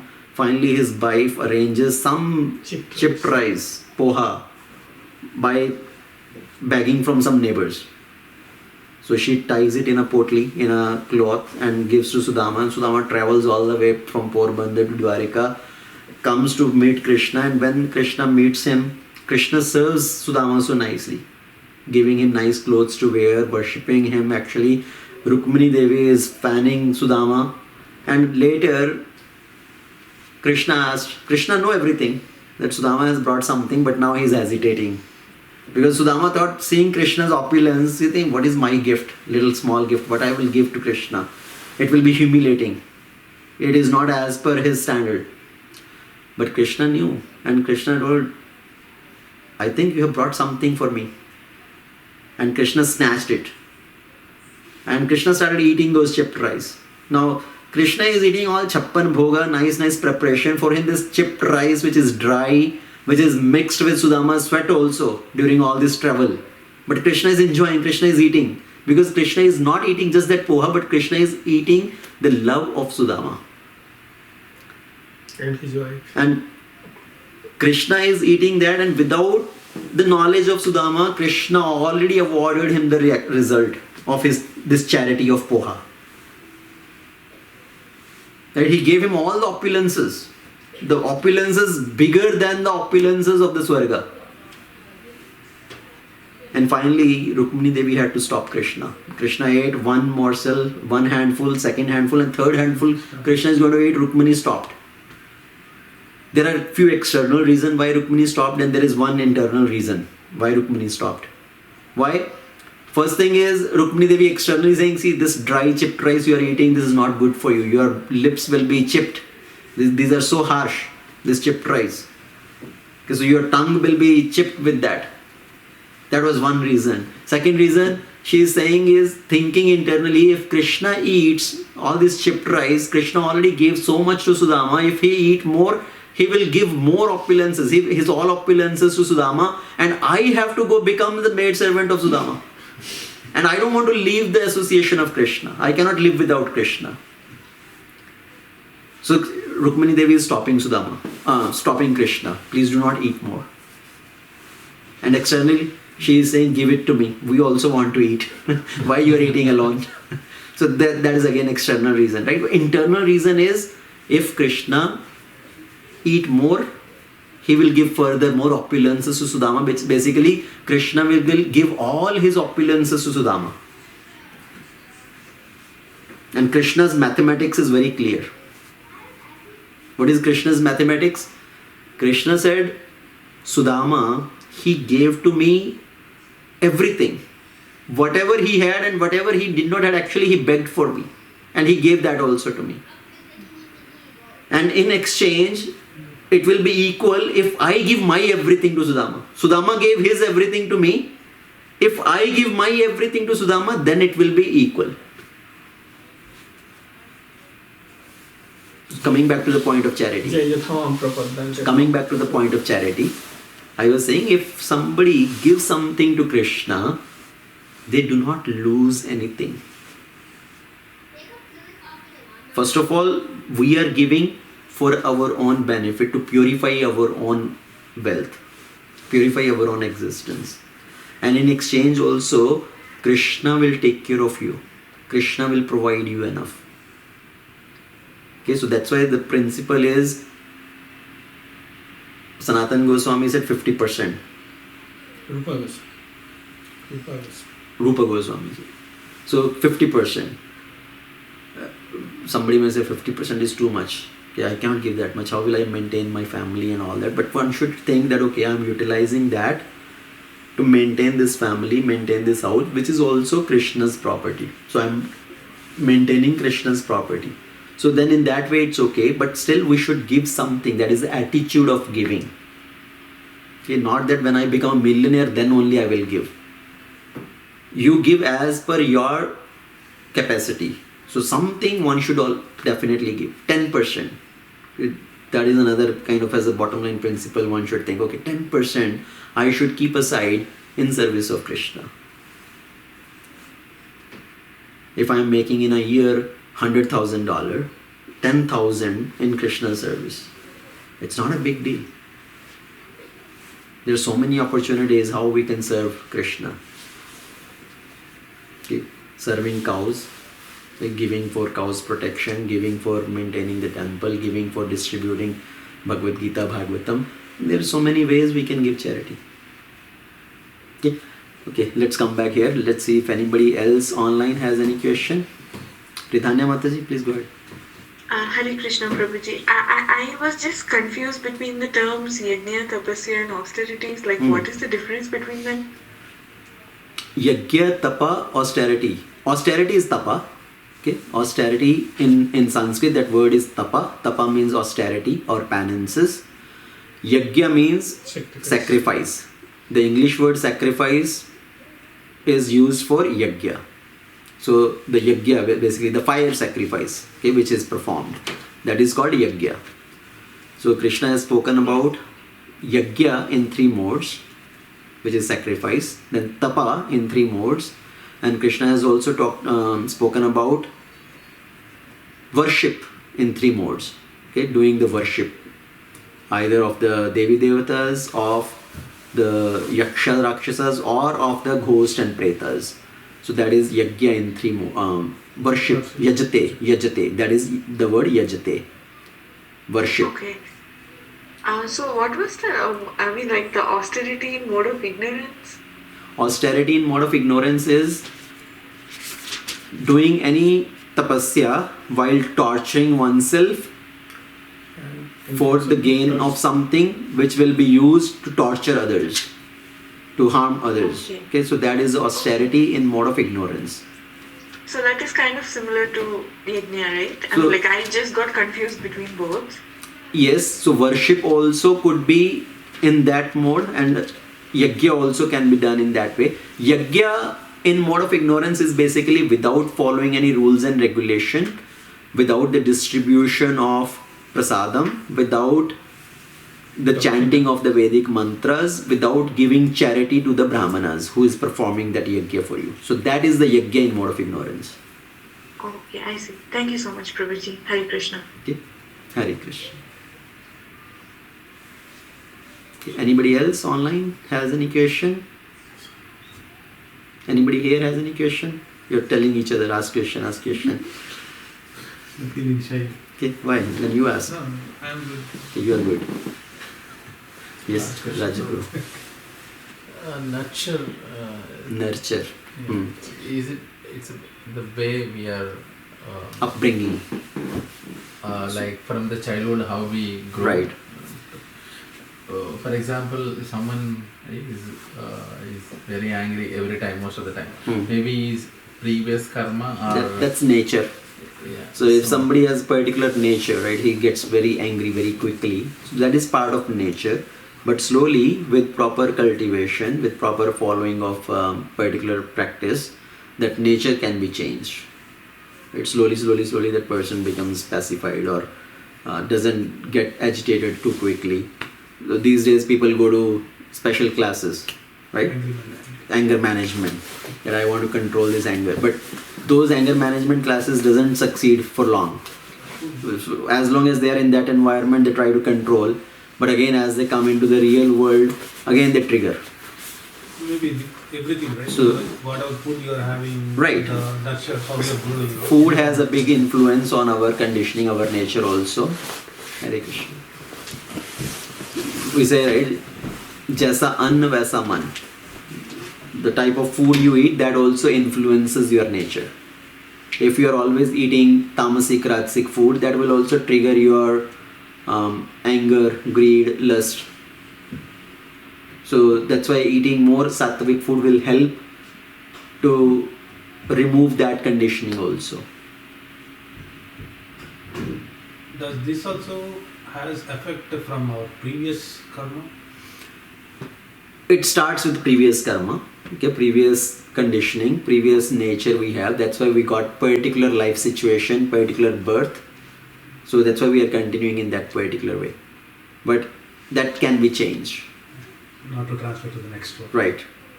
So that it doesn't continue into the next life also. See, by doing some good in this world, you can get some benefit.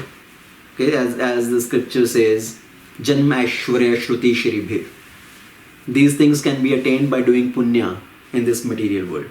You can get higher birth, you can get material opulence, you can get beautiful body, okay, and you can get fame. So Janma Aishwarya Shruti Shribhi, you can get high education. So these things can come as a result of doing some punya in this world. But even though somebody gets this Janam Shruti Aishwarya Shribhir, Janam Mrityu Jara Vyadhi continues. Yeah, as long as somebody is in this material world, these things will continue. The cycle will keep going on. So our ultimate goal is to come out of that cycle. Okay? To go back to our eternal home. Now, I will end with this one last statement here. We hear these so many things, we get inspired, right? We get encouraged, we get motivated. But just hearing these talks may not be enough till we bring in that determination and discipline. Just the motivating talks, motivating speeches are not going to help. Motivational speech can help only for short duration. After that, we again come back to our previous normal life, normal routine. So, hearing these talks, even if we get inspired, motivated, but then it need to continue based on our discipline and determination. Until there is discipline, it's not going to continue. So you need to bring the discipline. That has to come from inside. Yeah, externally somebody can motivate you, but that external motivation is not going to last. Until internally you have that commitment, you have that discipline, determination. That's why having a disciplined routine is very important. And that decision you have to take with the purpose in mind. Okay, what is my purpose? And with that purpose, you need to have that inner calling. Until that inner calling is there, you will be like the balloon. You pump the balloon, it goes up and again comes down. Right? So you will be just blowing up and again blowing out, blowing up, blowing out. How you stay inflated rather than becoming deflated again and again? That has to be inner calling. Okay? You need to show that inner commitment, inner discipline. That I have this purpose in my mind, purpose in my life, I need to commit to this. Otherwise, years and years and years will go by and you will continue like that. And I shared that one message earlier in the group. If you want to cook food, you need to have fire. If you keep the pot on the stove with just smoke coming out, no matter if you keep it for thousands of years, it's not going to cook. Right? To cook the food, there has to be fire under the pot. If there is smoke coming out from the chula, the food is not going to cook. So same way in spiritual life, we need to have that fire in our bhakti. If it is just a little spark there, smoke coming out, it's not going to give us some benefit. We need to have that fire in bhakti. to gain that result. So spark is there. Our job is to fan that spark, and you have to make that spark into fire and continue that fire.